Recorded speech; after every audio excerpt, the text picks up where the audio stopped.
Hello, ladies and gentlemen. We're back with another episode of Up The Poshcast, this time covering our defeat 2-1 to Leyton Orient. Another episode where we're just frustrated, I think. We talk about the medical team again in depth. I know the club didn't like it when we did it last time, but given where we are this season and given that we've had another, it looks like a serious muscle injury, there's just no way around it. So we talk about that a little bit. We also talk about the performance on the pitch at Orient.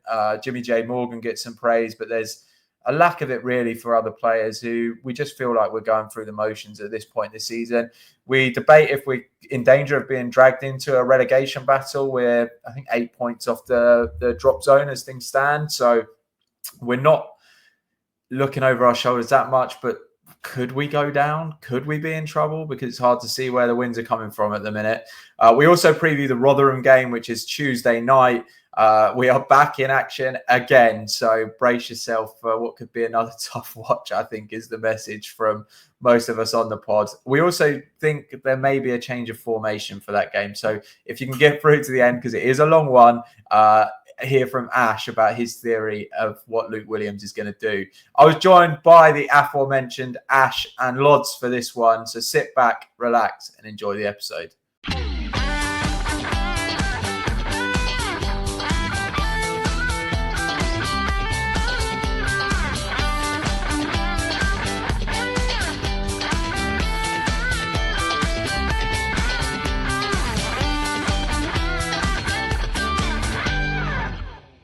Right, Lods, another defeat. Can you sum that one up for me?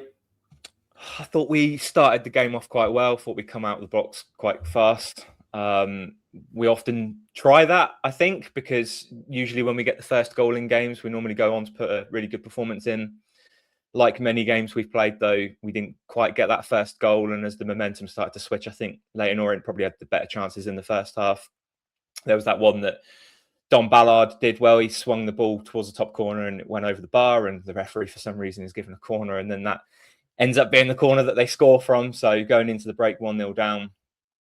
I thought second half Orient were quite happy to just sit back and let us play. I think perhaps we didn't show enough threat, and Orient realised that they didn't think that we were going to score a goal, I guess, and they were happy to play on the counter-attack, and it was in the end the counter-attack which got them their second goal and essentially put the game to bed. And I think just disappointing from our point of view. You know, we're normally used to the attacking football. I get there's certain circumstances with our injuries and our fitness that might mean we can't play our usual way, but even with a 2-week break, it still feels like we're playing, you know, that lethargic kind of football where we're really struggling to show some energy, struggling to put some things together. And I think you could tell that there's some key players missing from this starting lineup, because the chances we did create were probably only half chances, and they were very, very few and far between as well.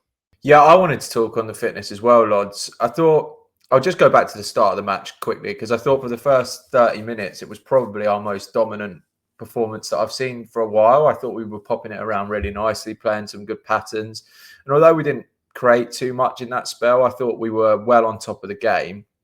Then another muscle injury, and that completely disrupted the momentum of the game. Yet again, injuries, which I'm sure we'll talk on later, but another injury, 2 weeks off, completely unacceptable to have a muscle injury after 2 weeks off, 30 minutes into the game. That's just as simple as that, but we'll move on to that later on in the pod.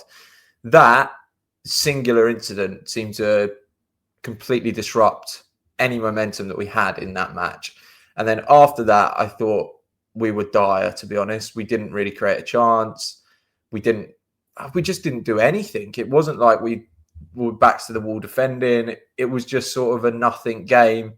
And Ash commented when we were there saying, well, we've been on top in this half and we're going to concede now, as soon as the ball went out for the corner.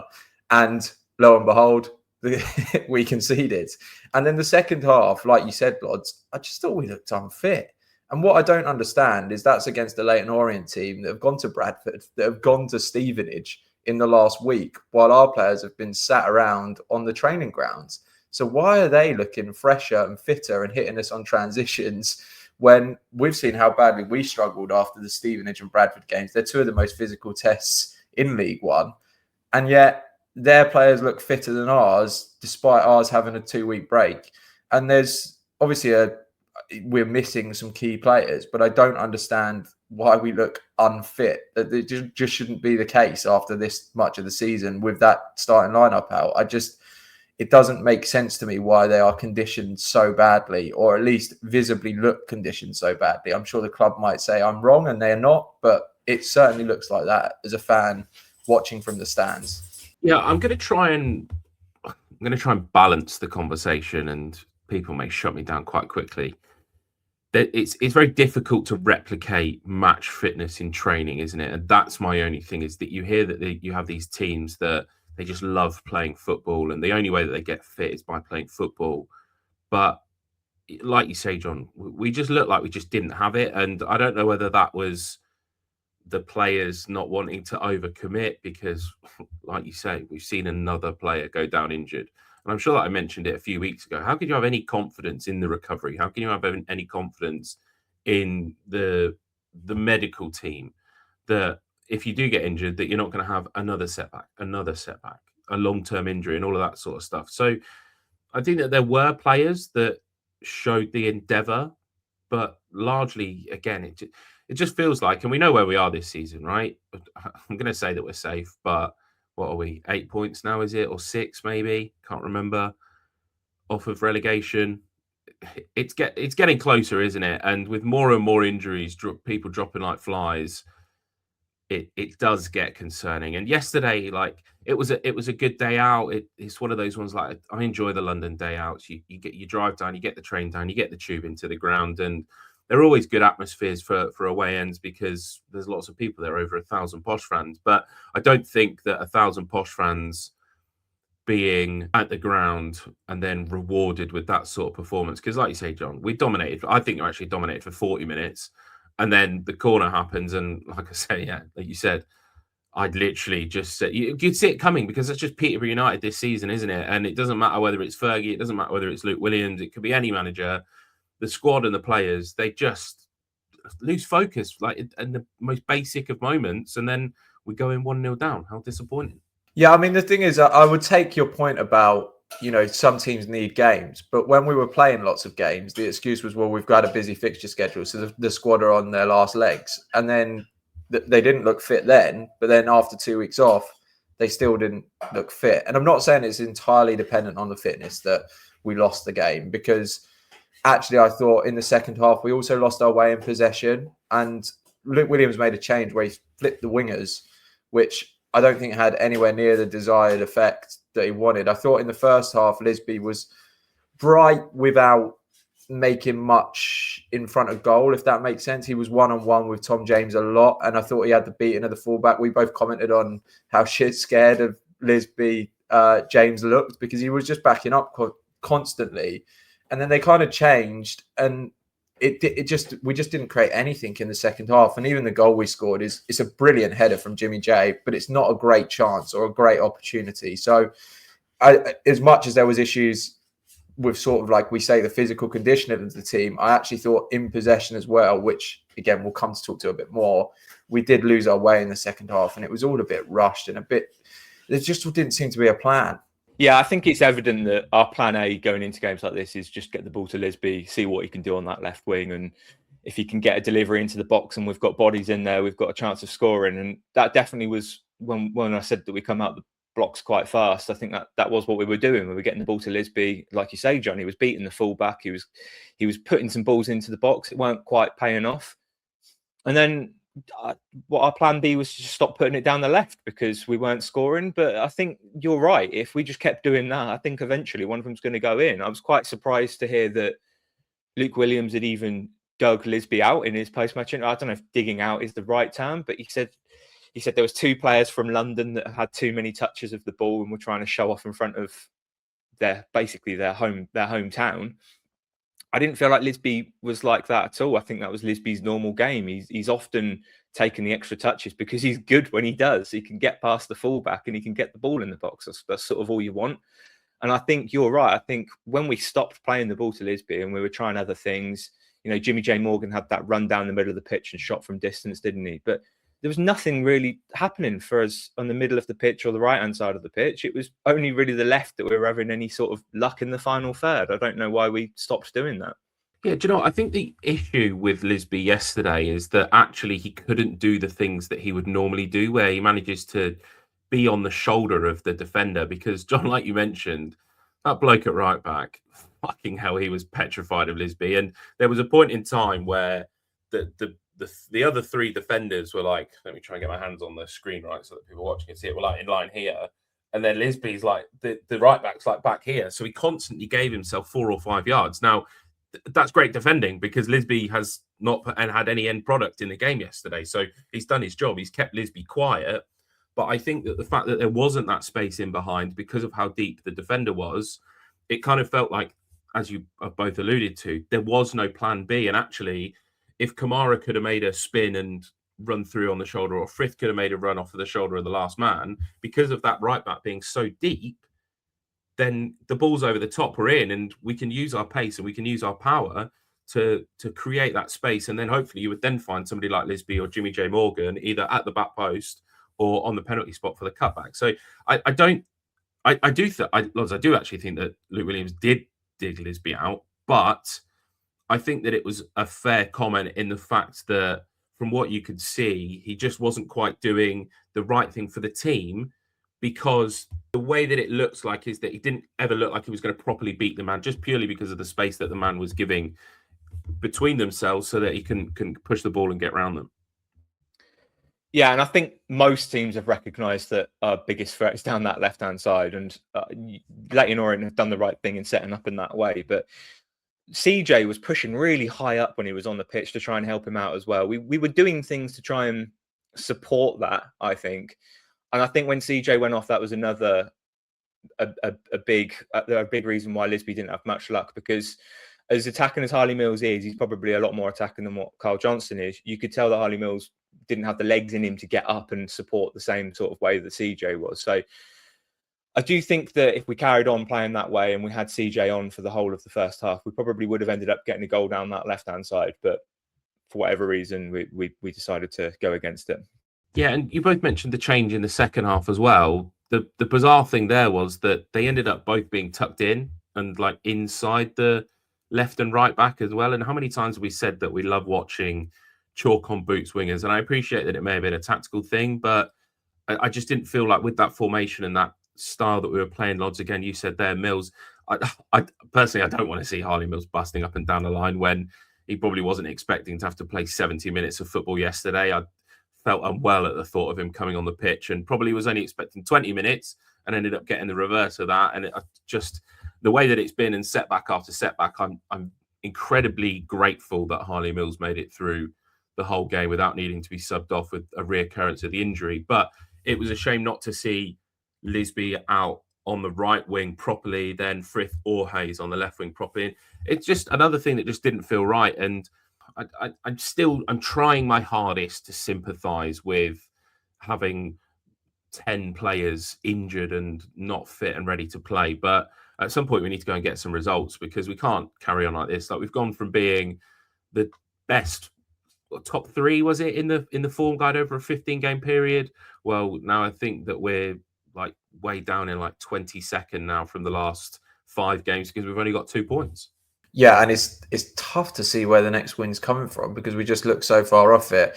I think while we're mentioning the wingers, I think a far bigger problem for me than Kyrell Lisbie was Declan Frith, if I'm being perfectly honest. And the time is running out for Frith, I think, in a Peterborough United shirt. If I'm being brutally honest, we're getting to the end of the season now, and for me, he just hasn't done enough to keep his shirt. We made the error at the end of last season where we kind of banked on these players improving in the second season, and Frith looks so far off the standard at the minute. And this is going to sound harsh, but he does look way below par. If you compare him to Lisbie, even in the first half, we commented yesterday, they look like a championship winger and a non-league winger when he gets the ball. And Williams can say that he takes too many touches because his family's in the stands, but I think he takes too many touches when no one's watching him. It's been a consistent problem throughout his entire Peterborough United career. There was an instance in about the 20th minute yesterday where he had 3 opportunities to cross the ball and seemed to want to check back every single time, and then ran into just a load of crowd of people and lost the ball. And that is constantly what he did in the first half. Got the ball one-on-one, lost it, made a foul. I think he ended up making 5 or 6 fouls, getting booked. And he just constantly gives the ball away every time he gets the ball. And I think if we had another... It's very difficult to get 2 wingers of Kyrell Lisbie's quality. Let's make that clear. In League One, it's a tricky task. But if we had a winger of decent top-end League One quality on the pitch yesterday, down the right as well as the left in the first half, I'm convinced we've scored at least 1 goal by the time that they've scored a goal. I'm convinced we have the lead there. And I do think that Frith will keep getting chances because I'm not sure Hayes is really staking a great claim for the shirt either. But he has to start performing better than what he's producing now. Otherwise, he has to be sold this summer. I really firmly for that strategy, because we can't go into next season banking on players that were poor last season to come good again next season. That is exactly the mistake we made that put us 24th and has put us in trouble this season. So we were constantly playing catch up. So let's not do that again. For me, Frith has 10 games to save his Posh career from now, because if he keeps performing at that level, there's no future for him here. Yeah, and I think the big thing that Frith has against him is the fee that we paid for him as well. The players that we signed the previous summer that we took into this season that weren't good enough were all players that we didn't really spend a lot of money on and wanted to give them a chance. Frith was a big money signing. He was supposed to be the one that was ready-made to replace Poku. And you're right, we just haven't seen it. And there was a couple of occasions where I was getting ready to defend Frith on this episode when I was watching the game yesterday. There was I don't know if this is the moment you're talking about, John, where he had the ball on the right-hand side. Their fullback was just stood waiting for him to do something, and he kept pretending to cross and didn't, pretending to cross, didn't. I was fully prepared to defend him and say, well, no one else was moving for him. There was no one coming short. JD was just stood there, sort of like, well, if you're passing it, pass it. No one was really helping him out. And then there was another moment as well where he was on the edge of the box. He sort of dragged it back and did that little chip into the box, and Keller glanced the header straight into the keeper's hands. I thought that was a good bit of play. But overall, his game was really bad, wasn't it? I've written down some stats. He lost possession 12 times. He only had 1 successful dribble, 1 key pass, which I'm guessing was that chip to Keller. He had 1 shot attempt, which was blocked. He had a 53.9% passing accuracy. Wingers and attackers don't tend to have a high passing accuracy anyway, but that is low for a winger. He gave away 4 fouls, got booked for 1 of them, and he didn't attempt to cross the ball once. Like, that's, for a Peterborough United winger, it's really poor, isn't it? And we're going to make comparisons to other wingers, aren't we, in the past, the good ones, the bad ones. And I think he's looking at that, he's probably going to be compared to the bad ones more than he is the good ones. Yeah, the problem is for these players is that we've spent lots of money on them, but maybe the standard's set too high for them and there's just no bedding in period. We've seen it with Frith. He was the next party, wasn't he, when we announced his signing? We've seen it with Otto, and he's Ephron Mason-Clark's direct replacement. And unfortunately for both, we've just never seen it. They just don't do anything positive on the football pitch for Peterborough United. And you both say again, how often can we go on? 10 games. That's what we need. And Luke Williams can't be happy with it, because Luke Williams wants exciting attacking wingers, and Frith just doesn't do that. Like, he just doesn't. End product. Lods, you've just gone through the stats there. No end product, which for a Peterborough United winger is just, it's not on, is it? So it's frustrating, and everything just feels like this season is just petering out to be nothing. And if you think back to this time last year, I think we were in the middle of like an 8-game winning run or undefeated run, but we knew that we had Wembley coming up, didn't we? So that was our carrot to be excited for. This season, it's like, what is it, May the 2nd that we played Doncaster? Can we just fast forward 2 months and just get to that so that the season's over and we can just forget that this season ever happened, where our most successful manager got sacked after 13 games, no thanks to the bunch of players that we've got in the building. The players and the physio department can't keep themselves fit for one reason or another. Whoever wants to take the blame for that.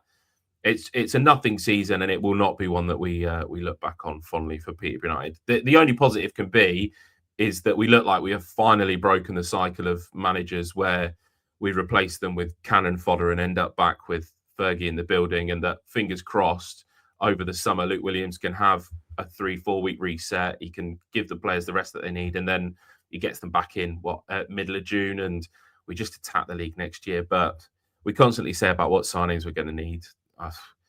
It's every game that passes by, it looks like we're going to need another signing through the door to even have a chance of competing for top 6. Well, last season was widely considered one of the worst of Dara's era, and we ended up finishing 18th. Does anyone want to state their claim that we're going to finish higher than 18th this year? Because I am looking firmly over my shoulders, and we ain't far off 18th position. No, I predicted 16th at the start of the season, and I'm relatively confident that it's going to be 16th that we lock in. But like you say, it doesn't feel like an improvement. Like I actually, even though we'll have finished 2 places higher, I actually feel worse off. Yeah, I was thinking about this after the game yesterday. I went on Twitter and I saw how negative it was, and I just come off. I didn't really interact with anyone, and the way I feel about it at the moment is I'm with you, Ashley. I just want the season to be done. I don't think we're going to go down. We're obviously not going to get anywhere near the playoffs. I'm just bored. Like Ashley's spoken about this a lot, that Luke Williams has a tough job trying to keep people interested. I'm starting to lose interest already, and it's mid-March. I don't think the football's entertaining. The best players are injured. We're not seeing them playing every week. And yeah, like compared to last season where, you know, we sort of were hovering around the relegation and then we sort of got some points and got up. This season we were like bottom of the league before Williams come in, then got all the points we needed to sort of get to safety, and now it's like we've just put our feet up and we're at the beach now. Like we've done what we need to do to get out of relegation. That was the target. Now let's just, you know, plod along to the end of the season. That's what it feels like, and it feels like that for us fans as well. So God knows how difficult it is for Williams to motivate the players to not feel like that too. But I think this is the point, lads. Like last season, we ended with 7 games without a win, and we had a patched up squad, and it kind of looked like they were going through the motions. And this is just a repeat of that. And I think there needs to be a bit of, right, if you're not going to play towards the end of the season, there's got to be some jeopardy there for them. They've got to know that they're playing for their futures at the club, because we can't afford to go from now to the end of the season. I don't think this will happen, because I think we'll get better players back. Although we were told they'd be back in mid-March. It's now mid-March, and we've just about got Harley Mills back and Carl Johnston is out. So we're net level for getting players back at mid-March, despite being told all our good players would be back in the team by now. But we can't go on like this till the end of the season. If we don't win another game until the end of the season, bearing in mind we've got Rotherham, bearing in mind we've got Blackpool, we are going down. Now, just to confirm, I don't think that's going to happen, and I don't want to sound too negative, but they are going to have to get up for a couple of games. We aren't on enough points yet to feel entirely safe. And I'm sure we're going to win a couple of games, like I say. But I really hope this isn't another season of just coasting towards the end where it's just so boring to watch. And I just want to be excited again. We kind of saw it for the first few games of Williams' reign, and then it's just regressed to the point where, and it may be due to injury probably, but it's regressed to a point where, like you say, Lodge, you're just losing interest. I think this season's going to be far worse if we do find ourselves in that position, because like Ashley said, we've sacked the manager this season. If the players want to use Fergie as the excuse of why they played bad at the start of this season and last season, what's their excuse for the second half of this season? And the fact that we were in the relegation zone this season and we're like favourites to go down because we were bottom of the league, like these players should remember that that's where we were at this season. And like, just because they played well for a third of the season, it doesn't mean that, you know, that still can't happen. Like, it'd be really embarrassing if we get to, like you say, like teams that we're playing towards the end of the season aren't playing for anything, and we're having to fight for 3 points to make sure we don't get sucked in. Like, as much as that would be more entertaining than playing for nothing, like it would be really embarrassing from us. Anyway, should we move on to something a bit more positive? Let's talk about Jimmy J. Morgan, because he was our man of the match, wasn't he?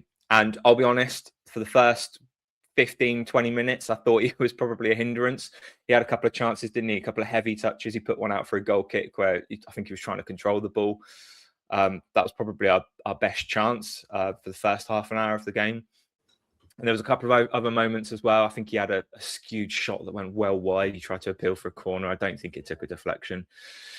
But then after he stopped trying to help out the striker, which I assume he was doing because, you know, it's Kamara, he's inexperienced. Jimmy J probably thought, you know, I need to get involved with the goals here. He sort of drop deeper and deeper. And good players do this, don't they? They want to get on the ball. They want to affect the game as much as they possibly can. And he ended up sort of more as a midfielder than an attacker. And he was doing really, really well. He was like linking up play. He was busting the gut back, helping defend. He was all over the place. And I think for a game where neither Archie or Brandon Keller really did much in the game, like they weren't really pulling up any trees, Jimmy J was the one that was doing the tree pulling on the pitch yesterday. And for someone that, we were probably expecting to, some people would have said that he should have started up front instead of Kamara. That's a really good performance from essentially a striker. Yeah, I think he was excellent, actually. I thought his quality shone compared to a lot of what his teammates looked like. You could see, he was by a mile our best player. There was a couple of moments, actually. And sometimes Jimmy, when he plays as a 10, can be a little bit quiet in games. Sometimes I feel like the games can pass him by a little bit, despite him having a lot of quality. And I've always consistently said that.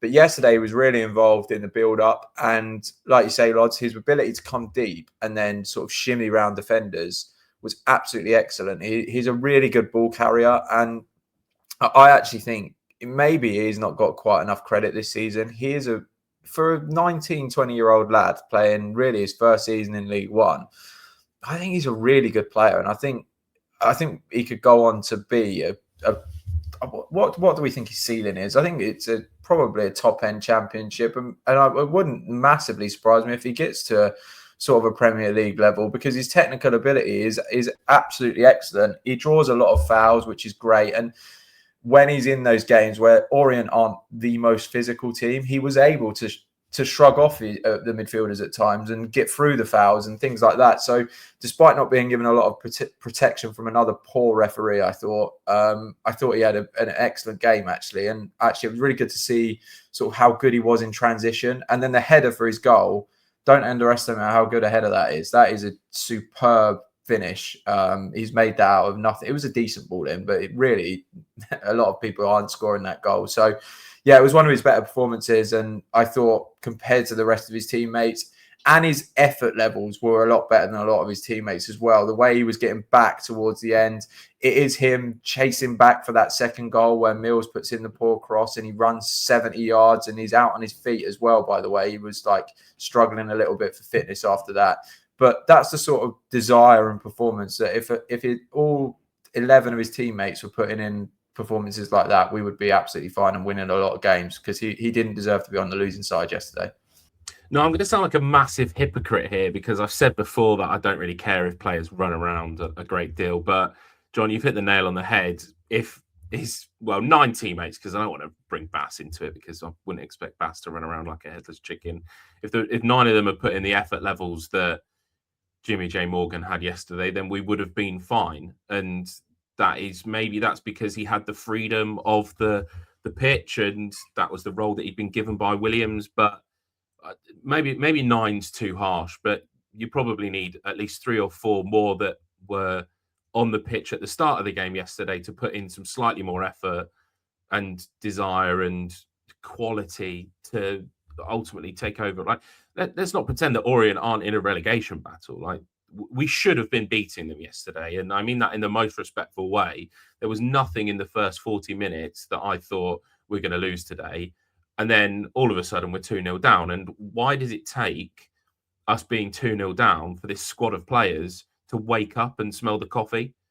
And yeah, John, you mentioned it. It's a great goal. It's a great header. How many times have we seen those fly back over to the corner where they go, he heads it basically straight, or any player, not just Jimmy J. Morgan. And yes, it was a good ball in from Archie, but Jimmy J. Morgan made that goal and he would have been as devastated as anybody. And I think that's where you look at him as a lone player and sort of think, like, why is he the one that is having to sort of set the standard? Like, I don't want to start slacking people off, but I'm going to end up doing it anyway, aren't I? There's leaders on the pitch, right? They're not setting the standard. It's as simple as that. Like, our captain ended up going off yesterday injured. His replacement captain, he ends up basically practically walking off the pitch at the end of the day and then realizes, I've not gone over and clapped the fans. Walks over, claps the fans twice, and then fucks off down the tunnel. I just think that there's just a severe lack of standard from a portion of the football squad, which is then having a knock-on effect because you've got 4 or 5 of them that are in the first 11. So we're starting games on the back foot already because I'll say it, I don't think some of them care. I think all they care about is getting paid at the end of the week. Well, someone that I did think did care was David Kamara.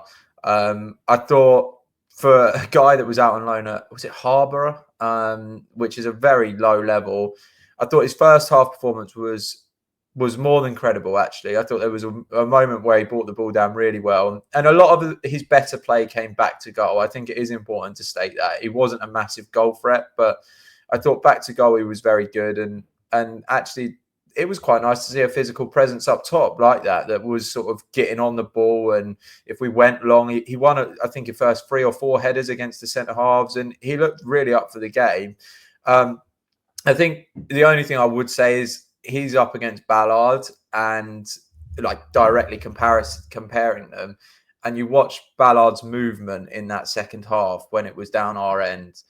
And that was where the difference was. So there's probably a lot of learning that he can do from that. And obviously he's being compared to the top scorer in the league. So this is no slight on David Kamara in what was his first start in League One. But that's where he needs to get to. Like, Ballard looks so sharp, so good on the ball as well, where he's sort of like manipulating shots and creating chances. I know he was a little bit wasteful in front of goal yesterday, but I was really impressed with Ballard. And Kamara can learn a lot from that. But there were still moments that proved that he was useful, right? He came off the bench.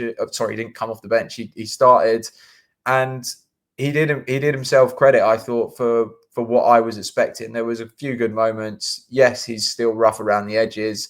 Yes, I don't think it's ideal that he may have to start the next 10 games if Harry Leonard doesn't get fit. But there was enough there that I thought he deserves a pat on the back because he did put in the effort. He did put in those standards. And for a guy that's so young, so raw, he didn't massively look out of place either. No, I think that's the important thing as well with David Kamara. We tossed up on Friday night, well, do you start Jimmy J. Morgan up top? Do you start Kamara? Do you start Pemi? And actually, Kamara took the 12 minutes that he had on the pitch against Northampton and he grew on that as well. And all of the things that were positives at Northampton, I think that we saw yesterday. And I'm sure that he'll be frustrated that he didn't get as many opportunities in front of goal. But that was kind of the way that the game felt. Like we've spoken about the players and the wingers not putting the balls into the box. I'm pretty sure if we get the ball in the box, the bloke will win headers. We've seen it from the goal kicks. We've seen how he loves, like, it's almost like he loves the contact of the defender and he thrives off of that and being able to like just make it kind of a wrestling match. And that is maybe slightly different to Harry Leonard, where Harry Leonard in a different way, he drops off the defender, doesn't he? And then gives himself a run. Kamara is much more willing to ensure that there's contact and use his strength and his physicality on the defender. And how many times did he win the ball? And some of the touches that he was like plucking the ball out of the sky from yesterday were like high quality touches. Like we've seen players take terrible touches before. And I think it's just going to be a learning experience. Like I think that probably for Kamara, the biggest change is, John, you mentioned the level that Harborough play at, right? Some of the centre-backs that he's playing at are going to be just total sloggers, aren't they? So they're probably more than happy to have a hold of his shirt and just keep him close to him. I think that what he will learn by playing against League One centre-backs is that he just needs to be a little bit smarter with his movements. He knows that he's got probably the strength on, let's say, 90% of League One centre-backs. But if he can give himself half a yard to... And do you know, the only way that I can compare it is that you remember that clip with Jamie Carragher and Lukaku, where Lukaku basically says, I will back myself to roll pretty much any centre-back.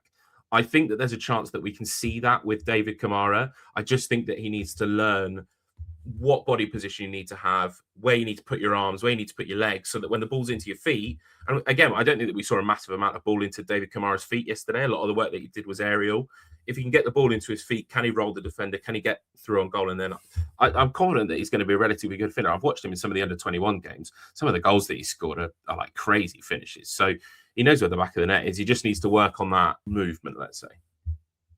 Yeah, I think one of the reasons we didn't see that much ball into his feet was there was a couple of times he was caught on his heels in the second half where someone rolled a ball in and the defender just ran out and got it, and he was a little bit slow to react. The only one other thing I wanted to mention about Kamara was I did find it a little bit weird. We didn't have many corners yesterday, but I found it a little bit weird that he was being used as a front post decoy, where you probably say he was arguably the best header in the squad, certainly probably other than Dave, as our most likely aerial threat.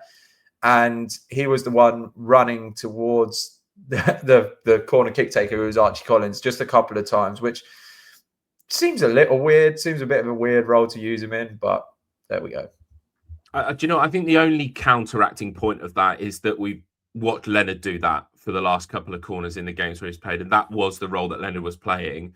And it may just be that actually the ball in wasn't the right ball because they were hoping for that near post sort of glancing header towards the goal and into the back of the net. So it may not have actually been Kamara's fault. It may have been the ball into the box's fault, and that it was just missing the first man and ending up basically in the keeper's hands. But, you know, I said maybe we'd have spent 2 weeks working on set pieces. But maybe we did because we scored from one yesterday, but that was a free kick. I don't think we worked on corners in the 2 weeks off, did we? Well, we certainly didn't work on defending corners, did we, after that first goal? I mean, I mentioned earlier, I don't think it should have been a corner in the first place, but they've put the ball in. Alex Baston really needs to do better. If he can't catch it, punch it clear. Don't punch it back to an Orient player. He's then had the opportunity to put the cross in again. And if you watch the defenders in the box in the preparation of this cross coming in, so for the corner, there are 3 men on 3, 3 Orient men on 3 Posh men. And as they sort of run and split off, James Dornelli's marking the number 4, which is the one that's scored the goal. As Bass has punched the ball clear, James Dornelli sort of let his man go and sort of pointed at him. And I think that brief few seconds between that happening and the ball coming in, Dave's realised it's his man and hasn't quite managed to get the yard on the guy that scored. And it might look like it's Dave's man. Dave's lost him to get the goal. But I think it's just, I don't want to blame James Dornelli either, because that number 4 is a lot taller than James Dornelli. Probably shouldn't have been marking him in the first place. It probably just highlights that we don't really have a plan for defending corners and crosses into the box. It's just disappointing, isn't it, that we've always been bad at defending corners and set pieces in general, but we just haven't got any better, have we? Like, it's just the little things that maybe the lack of experience in the back line that it just shows with that first goal yesterday. Yeah, I completely agree. It's another one where if Tom Lees or Sam Hughes are generaling that back 4 and screaming at people across the line and making sure this is your man, that's your man, I don't think we concede it, because it's so harsh, isn't it, to just constantly blame the defence. And I've said time and time again, I want to give them a little bit of leeway, because we started the game again with 3 right backs on the pitch, and that's 75% of our back 4 made up by right backs. But at some point, you just hope that these mistakes become learning opportunities for them and we stop conceding them, because it's basically rinse and repeat this season. Is how many times have we conceded a similar sort of goal to that? And yes, I completely agree with you, Lods, is that I think that Bass, watching it again, I actually don't really know why he's not just caught it. We've seen him so many times pluck the ball out of the air and just hold on to it. I don't, it was there. Like, he's got 2 solid fists to it. Like, could he not have just opened his hands up and caught it? That would have been my preference, obviously, because then he just completely nullifies any pressure that they had. Punching that ball out has just meant that, well, we've conceded, haven't we? And it's easy to point the fingers and pass the blame, but it's a team game, isn't it? And we shouldn't have been 0-0 when we conceded. We should have been a goal or 2 up, and that just sums up the way that we are at the moment, unfortunately. Yeah, I think for me, ultimately, Dave's just got to deal with it. He gets beaten, a front post run beats him, which isn't ideal. So I think if we can look at, maybe Dornelli's lack of communication or Bass's punch, but if your centre back does his job properly, as harsh as that might sound, because I don't think Dave played particularly poorly, that chance is eradicated. So, like you say, a really frustrating goal to concede. Do you know what? I think the most frustrating thing about that goal is that it's not a smart number 9. It's not Don Ballard making a quality run. It's their fucking centre back. making a clever run in front of our defender. Like, why don't we ever get goals like that? Why do we never score goals like that? Why does it always have to be something different? I just want to see us score a goal like that and counteract. Like they say that everything balances itself out over a season. We don't score goals like that. I think that's probably the most disappointing, is that their number 4's managed to get ahead of our defender and tuck away a tidy finish. Yeah, you're right, actually. I can't remember the last time I saw a Peterborough United defender do anything remotely similar to that. I did just want to move forward because the only section of the pitch we haven't really talked about now is the 2 midfielders, which were Collins and Keller. They look like the only 2 options in the squad in there at this point, so they're going to have to keep playing together. I thought Collins aerially was pretty good yesterday. I think Lod said before the episode that he won 7 headers throughout the game, and it did feel like that. He was able to win a lot in the air, but on the floor, he didn't have that usual Archie Collins composure for me in the second half, particularly when we were chasing the game. He felt like he was just a little bit rushed in what he was doing, and Collins is someone who normally dictates the tempo for us. So for him to be struggling a little bit on the ball was a little bit of a surprise. Yeah, I actually really liked Archie Collins' performance, and I had him on a 7 out of 10 before he got the assist, and I've put him up to a 7.5. And then when Ashley's posted the ratings today, it stands out because you guys have all gone, I think, 6 and 5.5. And it did make me think that maybe perhaps I weren't really paying attention to what he was doing in that last 20 minutes when we were chasing the game, because I mean, I mentioned it earlier about him and Keller not pulling up trees. I think Brandon Keller just looks unfit. Brandon Keller's best performances have come when he's surging forward, playing off the Harry Leonard flick-ons. Albeit you probably won't do that as much when you've got Jimmy J Morgan on the pitch. But I don't really remember a time where Brandon Keller really made a forward run yesterday. And I know he did have injury struggles and we don't really have much other options. But I think Archie Collins, you know what you're going to get with him. I think his first half performance, he gave that. The beginning of the second half, he gave that. Just doing the simple things well. But between them, they weren't really doing anything to sort of affect when you're chasing the game. They're not the right midfielders to go and affect the final third.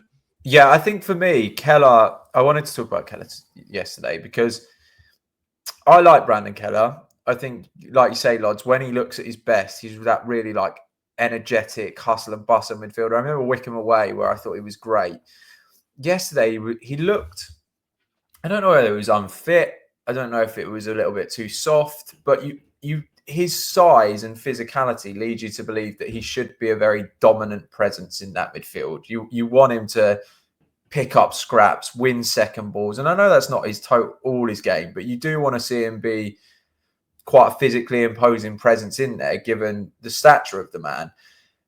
And yet, sometimes I feel like when I watch Keller, he kind of just doesn't get that involved in the physical stuff. And it just, I don't know, it doesn't feel like he snaps into tackles, or we commented yesterday, it didn't feel like we were winning any second balls in the middle of the pitch. And you wouldn't necessarily expect that of Archie because he's quite slender and slight. But for Keller, you want him there. You want him on those bouncing balls. You want him, we've talked about Max Power at Bradford. And I know, again, they're slightly different players, but you want him sort of doing those sort of things because he has the ability to do it. And we've seen it in bursts with Keller, but we've never quite seen it consistently with him throughout the season. So, again, I think for a 20-year-old midfielder, he's a good player. But yesterday really sort of like passed him by, and it felt like he was almost too soft in there. I want to see him be a little bit nastier. I want to see him get a little bit harder. And I just feel like sometimes he's a little bit too weak at the minute. I want to see him be that dominant presence because I actually think he could be a really, really good player at this level if he finds that. And he does need to start producing it a bit more consistently. Yeah, I think that's where I'm coming from with Archie Collins' rating, that you would have expected the performance of Brandon Keller to be there, not Archie, because it's not Archie's game. And Archie did the things that he normally does quite well. And Archie Collins, to be fair to him, he put the most amount of crosses in for anyone on our team, which, you know, given we've got 2 wingers and 2 fullbacks on the pitch, like it goes to show that he did try, Archie Collins. It was just, it's not his game. And he was just in a position where maybe the players around him weren't fit enough to play their game. And he's had to basically cover for them. Yeah, do you know, I think my issue, and John, you touched on it, is the second balls, is that we just look like we're never there. And I said again yesterday whilst we were watching the game, And I don't think that this is not going to be a dig at any one player. It just constantly feels like we're a man short and that we're playing with like 10 players. And I couldn't tell you where that player is or who there is to blame for the fact that it looks like we've never got 11v11. But we never pick up a second ball. We always look short. And I think that conceding that second goal yesterday sort of summed that up. Like, again, we've watched an Orient player gallop 70 yards up the pitch, no one anywhere near him. And as the ball gets pulled across, there's Jimmy J. Morgan's the closest man to the player. And then we've got Kyoso and Dave in the middle. And then there's 3 Orient players and literally nobody anywhere near like the other 3. And how do we find ourselves in a position where we're 4v3 when we were attacking a set piece? Like, it wasn't like it was a wide open counter attack. It just felt like the players just literally couldn't get there and couldn't get back. And you know, when you're defending 4-on-3, it was inevitable, wasn't it? I'm really stuck in a hard place with Dave because I think that there's a chance that he should have come across, but I don't think that if he does come across and tries to block the pass that anything changes, because I think that the Orient player is smart enough just to play the ball across, and then what would have probably ended up happening is it would have gone to one of the midfielders. Kyoto would have then come across, and then they would have just played it out slightly further left and would have put the ball in the back of the net anyway. And you can sort of see that hesitation as he looks over his right shoulder, and so you can see that there's 3 players coming towards him. He's like, oh, fuck, what do I do? Like, I'm stuck between a rock and a hard place again. So I don't know. Like, I do think that the midfielder that you mentioned, the battle-hardened midfielder, probably does solve that. But I think that part of the reason that we're not winning the second balls is that it should be that Archie wins the second balls, but he's winning the first balls because he's winning so many headers and going up for them and being a battle-tested defender, or midfielder, sorry. So, yeah, just end the season, please. I'm done. I just want to stop talking about football. Can we talk about England?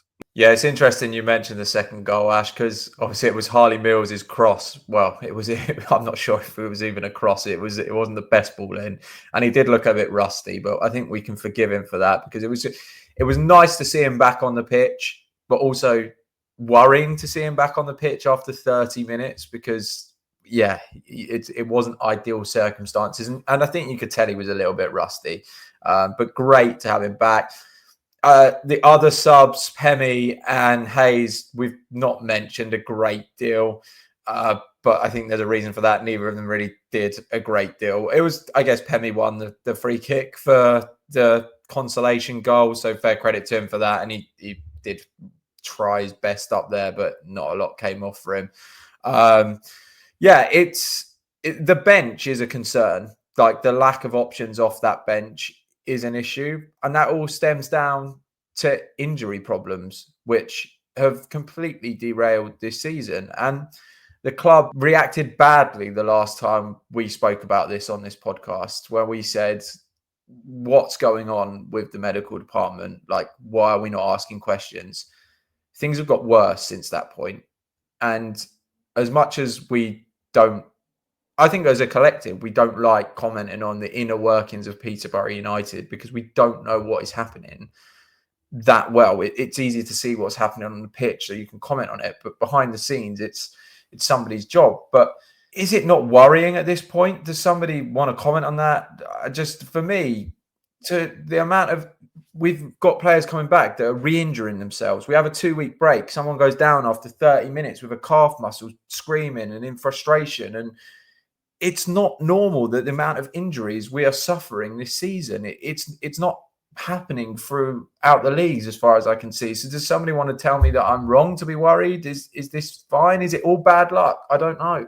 I'm going to try and remain respectful, and let's not go calling out any names because that was what got us in trouble last time, wasn't it? But you're right, John. This wasn't an impact injury. This wasn't Kyrell Lisbie breaking his ankle at Northampton. This was a ball out wide from Alex Bass, I think it was, clipped over to the top.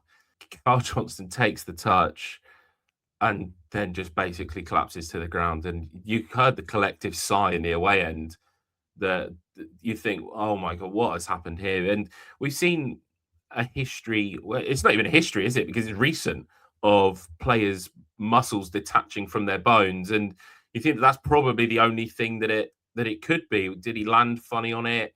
Was it the pitch? Is it the strength and conditioning? Like, where does the buck stop? Like, these things don't happen, as John mentioned, to other teams in the quantity that they are happening. And leg injuries are an occupational hazard of being a footballer. The primary muscles that are used are your hamstring, quads, and calves, right? And maybe your ankles, you could probably include in that as a joint. But we get Harley Mills back, everyone's excited. He comes out on the pitch, he does his warm up. He's not expecting to play 75 minutes or 70 minutes, however long it was. And then you think, oh my God, have we rushed him back too early? I actually thought that the sensible move was going to be, well, we bring Nevitt or Mendonca on and we move Kyoso to left back. That would have been my personal preference. However, I'm incredibly grateful that Harley Mills has made it through the game, and fingers crossed. Maybe it was one of those ones. I don't know if you remember last season that Fergie commented on Poku, basically saying he just needed to get over it. And I'm not saying that that's the same with Harley Mills, but I'm sure that Harley Mills was nervous because he's seen players come back from injury and then get injured. Think about Mendy, who was on the pitch warming up before the game, came back at Port Vale, didn't he? And before you know it, he was, what was that, after like 35 minutes, he was on the floor again and then out for basically 2.5 months. I'm sure there was some concern from Harley Mills, but that would have given him probably the world of confidence to know that, right, okay, I'm good now. Like, I've got through the game. I'm sure that he, as John, you mentioned, he wouldn't have been happy with that cross that ended up meaning that we'd have conceded the goal. But you've got to work yourself back into these things. And I'm willing to give Harley Mills, like we are most young players and academy players, we're willing to give them some sort of room to breathe. I think that a lot of our frustrations come with the experienced players who are the high earners at the club that take a big wage from the club at the end of every month. And I mean, the injuries, how often, how many, one step forward, 2 steps back again, because that's Carl Johnston's season over, I would say, unless it's some miraculous. There was a part of me that thought that maybe it was like cramp. I say this loosely because we were 25 minutes into the game, and I know that Carl Johnston is probably one of the fittest in the squad. I see him in the gym constantly, and he's always working. Like, he's rolling himself out. He's doing stretches. He's in there for like an hour before he even touches like any sort of like upper body weight. So it can't be cramp. I'm saying is because, but you hope that it is and that you can get over it. And then, do you know, this is my frustration, right? The blokes, let's say that he's torn his calf, and we don't know that for a fact, but let's say that he has. Why have we allowed him to walk off the pitch? Like, you have to use your calf muscles to walk. Why have they not said, we need to get a stretcher on, we need to carry him off? He's literally walked from the far end of the pitch down the tunnel. And maybe that was a pride thing in CJ doing it, but surely somebody needs to just apply some common sense and go, actually, he's injured his leg. Let's carry him off the pitch and get him onto a stretcher and get him onto a bench in the changing room so that he's not going to impact it further. And it's just all those little things that I'm sure that we saw Mendy walk off at Port Vale, and you don't know what damage it's doing. And by all means, if I'm chatting shit, please tell me. But it just seems like a no-brainer when somebody injures their leg that they get carried off the pitch so that they like it's a full reset. Even if you were to like brace it up and control it and all that sort of stuff, just frustrating. I said it. Well, I said it literally 5 minutes ago. I just want this season to be over. I just don't want players like CJ. I respect CJ. I've got a lot of time for him. I don't want to see him over on the floor with a torn muscle. I'm not saying that I want any player to be on the floor with a torn muscle that plays for Peterborough United.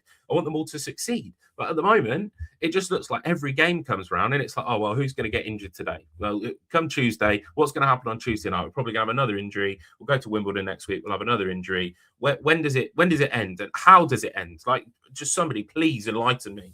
Yeah, it's such a shame for CJ because, you know, he was a third choice right back at one point, and then he's managed to get back into the team. And I know he's had some bad performances in there, but coming in at left back, he's done a really good job, and he's really, I think, staked a place in the squad going into next season. And I think we can count our lucky stars that we've got Harley Mills and potentially Jacob Mendy coming back roughly the same time that Carl Johnston gets injured. But at some point, I know we get stick for blaming certain things, but we have to, because the amount of excuses we've used for all these injuries, like, we can't keep being like, did we blame the pitch at Bradford for Tom Lees' calf injury? Is that what the thing we blamed in the end? You guys were closer to the pitch yesterday than I was. I assume it wasn't anywhere near as bad as what Bradford's pitch was. Can't blame the pitch for that, can we? So what? Yeah, you're right. Actually, what are we blaming? Like, we even used being sat on a coach as an excuse, didn't we? No, was it sat in the dressing room? What was the hip injury? The Kyrell Lisbie one, was that on the coach? Yeah, it was on the coach up to Barnsley. Yeah, that he said that he was sat down for too long and that he had a hip injury as a result of it. Even like the last couple of weeks, Adebisi's had another setback. Sam Hughes has had another setback. I think there was an update with Matt Garbutt, wasn't there, that he's going to be out longer than what we thought. Like, these players aren't even just getting injured. You're right; they're not even recovering properly. Like, we were expecting to see Sam Hughes on the pitch at this point. Adebisi was warming up before the Lincoln game on New Year's Day or the beginning of January, whenever it was.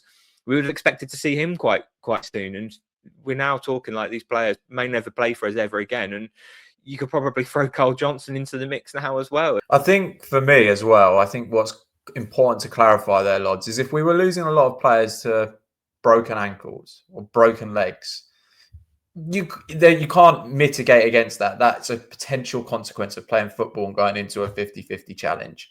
But how many muscle injuries have we sat through in the last 2 seasons? Just off the top of my head, and I think these are all since January, we've had Lees, Mills, Mendy, Woods and Carl Johnston all succumb to muscular injuries. And there may even be more that I've forgotten. But you go back to last season, Poku's was a muscle injury that derailed our season then. He was our best player. And, you know, he was out for 3-4 months. They have to look at it. It's gone way too far. And it should be looked at now, in my opinion, given the severity of what's going on. But they have to look at it at the end of the season and discover what it is that's going wrong. Is it the dome? Is it training indoors? I don't have a clue what it is. But there needs to be a deep dive into it, because this is just ridiculous at this point. I was so frustrated when Carl Johnston went down yesterday. 1, because I thought he was probably our best player in the first 30 minutes of that game. 2, because I think, like you say, Ash, he's a professional. He dedicates himself, and you know that he is putting in the effort. And 3, we're just not protecting these players well enough. It's as simple as that. I think as well, I don't know if you saw this, but we released a video of the training ground. It was nice little fun video. Jimmy J. Morgan's pretending to play in goal, and some players are shooting from distance and they're going in the top corner. Nice video. But what it did highlight was the state of the training pitch. Like, that goal mouth was diabolical. It's pointless even playing. You may as well go and play on the concrete. It was that bad. And like, when you see things like that, it's like, how are goalkeepers not getting injured? Like, what's the rest of the training pitch look like? What are the rest of the facilities saying? Like, you see things like that. It's no wonder that we're getting injuries. Please don't jinx it, Lods. I think that I would probably cry myself to sleep every night if Alex Bass got injured in training. And no slight on Bastian Smith, and I'm pretty sure that we think that we would bring in an emergency loan, wouldn't we, if Alex Bass did get injured? But Alex Bass has been probably signing of the season alongside Tom Lees. I think that now that Tom Lees is missing, it's clear that Alex Bass has probably been one of the best ones. I am going to I'm going to say again what I think the reason is. I've said it multiple times before. However, this time I come with some further evidence because in my free time, I did a little bit of research, and I watched a video, and this is incredibly nerdy of me. Both Real Madrid and Tottenham Hotspur have both had big injuries and lots of ACLs this season. For Real Madrid, I think it is. And then obviously we know that Tottenham have had lots of injuries and can barely put a team out. Now, we are, of course, not in the same situation, but Real Madrid and Spurs both have a retractable pitch. And what this video basically said is that the reason that they are having so many injuries is because the pitch is on a metal plate so that it can retract and move forwards, but it's then not as deep. So a normal football pitch would be like stone, sand, soil, and then the grass on top. With these retractable pitches, they're like this. And I've said before, haven't I? 2 summers ago, I am so confident that we changed the training pitch and that something was done on the training pitch, which has meant that these muscle injuries are happening, because I think that what's happened is that they have done something whereby the pitch is more compacted. and it's been rolled out, or it's been covered in sand and stuff that gets compacted easily and firm, and the players are basically, their studs are getting caught in this compact ground, which is then having a knock-on effect on their muscles. Yes, it maybe isn't always happening on the training pitch like we saw with Carl Johnston yesterday, but it's doing stuff to their bodies whereby they're having to potentially train differently to how they then play on a football pitch when they're on a Saturday, which is why we're seeing the muscle injuries. But again, I could be chatting absolute waffle. Who knows? I am not a horticulturalist. Is that the right phrase to use? Or am I just chatting shit again? Who knows? Well, I think that's enough talk of injuries, probably till Tuesday night, when let's hope we don't suffer another one. We have got Rotherham's play on Tuesday. We won't be a countdown to kick off just because of the turnaround time. So we're going to preview that game here. And Ash, I would like to hear from you first on if you're making any changes and a score prediction, please. Well, first things first, this is a relegation 6-pointer now. I think that if we win, then I think that pretty much clears us. If we lose, I think that because of the points gap between us and Rotherham, I think that it closes the gap between them, and there's a chance that we get pulled back into it. Obviously, with Orient winning yesterday, they're 3 points closer to us, and those sorts of results. What do I want to see changes? Well, we know that we've got one enforced change, and then my problem is that I genuinely don't know what we do. I don't know what changes we make. We saw it with Hayes. Hayes had no impact on the game yesterday. Frith did what Frith did, so it's basically a toss-up between those two as to who plays on the right wing. I think Lisbie is a no-brainer. Jimmy J. Morgan, fine. David Kamara probably starts again. My concern is with Harley Mills is too much too soon. Of course, he wasn't probably expecting to play 70 minutes yesterday. He was probably expecting a 20-minute cameo if needed.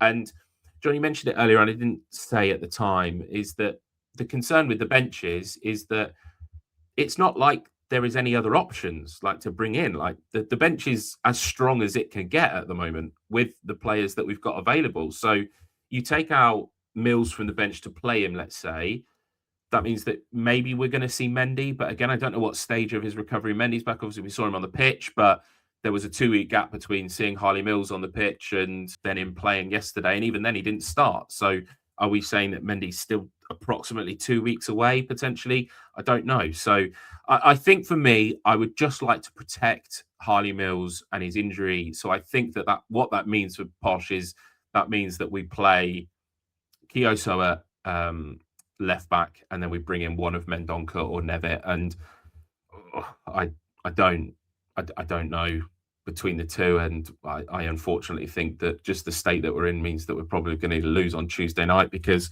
Rotherham are going to come. They're probably going to battle. They weren't terrible when we went there on New Year's Day and beat them 2-0, was it? It was just that we managed to have a own goal and then a very good finish from Keller. So I think that there's a chance that we lose on Tuesday night. I don't want to go into these games being negative, but all of these circumstances line up to be that we're just gonna lose the game of football, aren't we?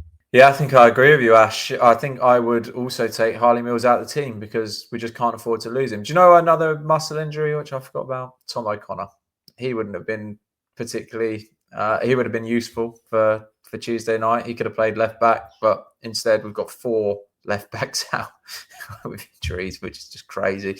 I actually don't know where you go with who to put at left back. I think Kyoso probably is the one, and then Mendonca in at centre half. Nevitt, you pick again. I have no idea which one of those two you're going to pick. Do you know what? I think this is going to sound ludicrous again as playing 5 up top when I said it on Friday night. I think that now's probably the perfect time to probably switch to a back 3 and play with 2 right wing backs. I think that the solution is that you play your left wing back as Kean Hayes, and then you play a 5-2-3, and you sort of just keep Lisbie and Jimmy J. Morgan close to David Kamara in the middle, and then you use Dornelli and Hayes as your sort of your wing backs, with then a back 3 of Kyoso, Nevitt. No, not Nevitt, sorry. Well, yeah, maybe Nevitt. Nevitt or Mendonca. Kyoso, Nevitt or Mendonca, and then Dave. And then because the issue is you can't play Kyoso left wing back because that then means that you've got to play all of Dave, Nevitt, and Mendonca, and then that means pretty much probably our next centre back down the line is not Claxton, because Claxton's in a knee brace as well. Don't forget, that's a little bit nugget of information for everyone. I saw him in the gym in a knee brace. Is probably Mark Arbour's son, who is 16 years old. So that's where we are down in the centre back pecking list at the moment. So yeah, I think that Kyoso at centre, I think there's a chance that we change formation and we just sort of have to shut up shop and hope that we can nick a goal in to get any form of a result. Yeah, I think you sold me, Ash. I think that's probably it's the team that looks most like a League One team that we can put out if you go to that shape. So I'm with you on that. I wouldn't mind Pemi starting, not because Kamara did anything wrong, but again, for the reasons that I think he played 70 minutes. To chuck him in again on a Tuesday night in League One is a tough ask for a kid that's stepping up so many levels. So I wouldn't mind Pemi having a go up top. And if you do switch to the 3-5-2 or however you want to call it, you could potentially have Jimmy in the 10 and Lisbie and Pemi up top, which might not be a particularly bad idea. You've kind of got that, I don't want to say little and large, but Pemi can win the flick-ons and Lisbie's quick on the shoulder. So you can play it like that. Whatever way you look at it, it's not ideal. And you called it a relegation 6-pointer. It's not far off it, but we should be okay, even if we lose. I think the gap's still 7 points and we'd still have a game in hand. But like you say, Ash, if we win this game, it's done. We can forget about this season. No one needs to watch another game. We can switch off. We can all come back again. We will continue to do the episodes, of course, but we might as well just come back again in July because nothing else is going to happen. If we lose this game, we're all sitting uncomfortably till the next time we play a relegation threatened side, and then it just spirals and there's just a bit of nervousness. So I would like to get the win just to crown the season off. Whether I think we're going to do it, if I'm honest, probably not. Rotherham have picked up a little bit recently, I think. They got a win 2 games ago.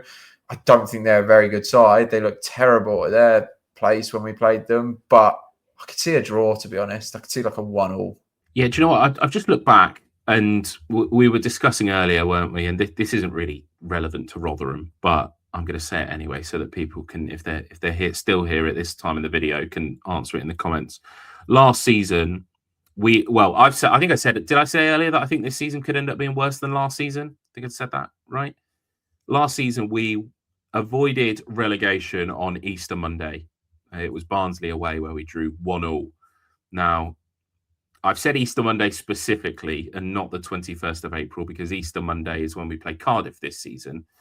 I think that if we aren't safe by Easter Monday, mathematically, then it has to go down as a worse season because we're going closer to the end of the season and the drop. So, yeah, fingers crossed.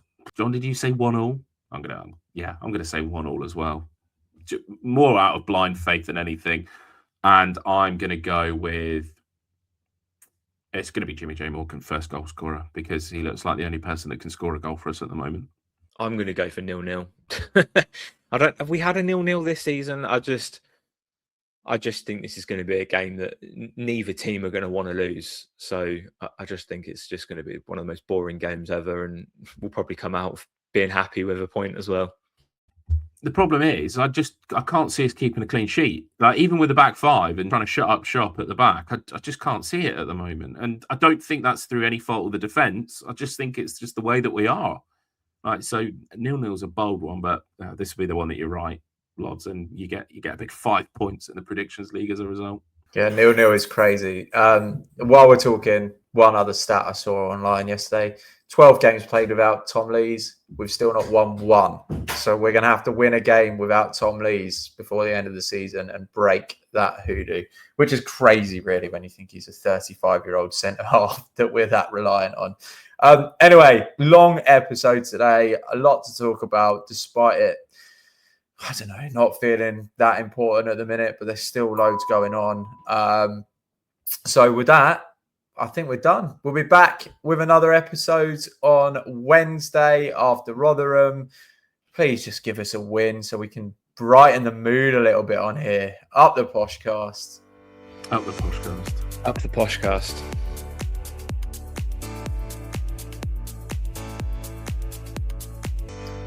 Please don't rain me in. He's got it on record, John. Yeah. Oh, fuck. Oh, I'm cooked. I know what the end of the episode's going to be. Yeah.